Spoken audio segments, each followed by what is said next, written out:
Hi, welcome back to my channel, and today I'm going to talk about keeping a reading diary. This past year I have kept a daily diary of what I've been reading, the number of pages, and also I started with some thoughts about what I've been reading, which I have stopped, but it's something I should and I'd like to get back to. So this is where I started. I started with this little book on the October 9th, 2018, and this one got me through to June 4th, 2019. It's now, I've moved on to this one and my third one now. So I also, it's sort of moving into a bit of a bullet journal, but I'm still keeping daily track of what I'm reading and how many pages I'm reading. Not so much about what the content is about. But I'm going to go through the list. I'm not going to go through all of them, but I just want to talk about a few of them. They're in the 40 books that I read in this past year. There are 3 that I didn't finish, which I might touch on. I started keeping this diary when I was in the middle of A Farewell to Arms by Hemingway. And then next after that, I got to my first Stephen King book, Thinner, which was really good, really good. I really enjoyed that. 100 Years of Solitude, To Have and Have Not, and then eventually I got to Moby Dick, which I'd never read in high school. In Australia, it's not on the syllabus, and it's a book that everyone knows. And I was really interested to see what I would think about it, and I thoroughly enjoyed it. Definitely worth a read. Then actually I get into one of my first didn't finish reading is what I actually want to get back to. It's The Magic Mountain by Thomas Mann. This copy is 716 pages, very, very small print. As you can see, that's where I'm at, or left at 212. Beautifully written book. It just moved so slow, but I definitely want to go back to it. It was beautiful, but I don't know, at the time I wanted to just keep moving.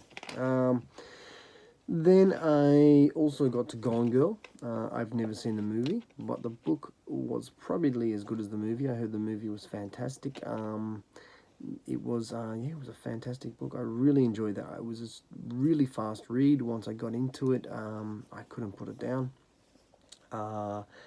Then also by an independent author, I read Mercy by Dave Mathis. That was fantastic. It was like a modern cowboy, sort of like modern western sort of thing, I should say.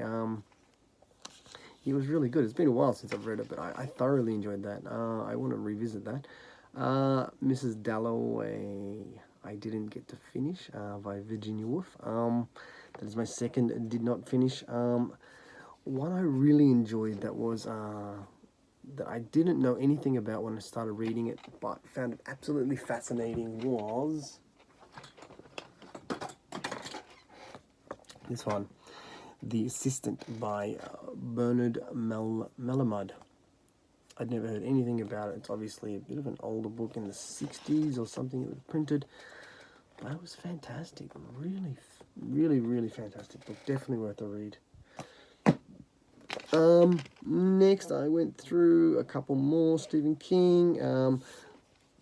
J.D. Salinger, 9 Stories, Crime and Punishment, Updike, Henry Miller, and then my third did not finish, which is The Electric Kool-Aid Acid Test. I just didn't enjoy it. I'm more of a character sort of person. American Psycho.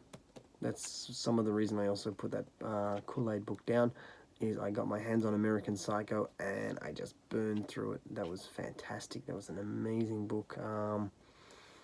Yeah, I love that one. Great Expectations, The Godfather. That was fantastic. Breakfast at Tiffany's. I really enjoyed that as well.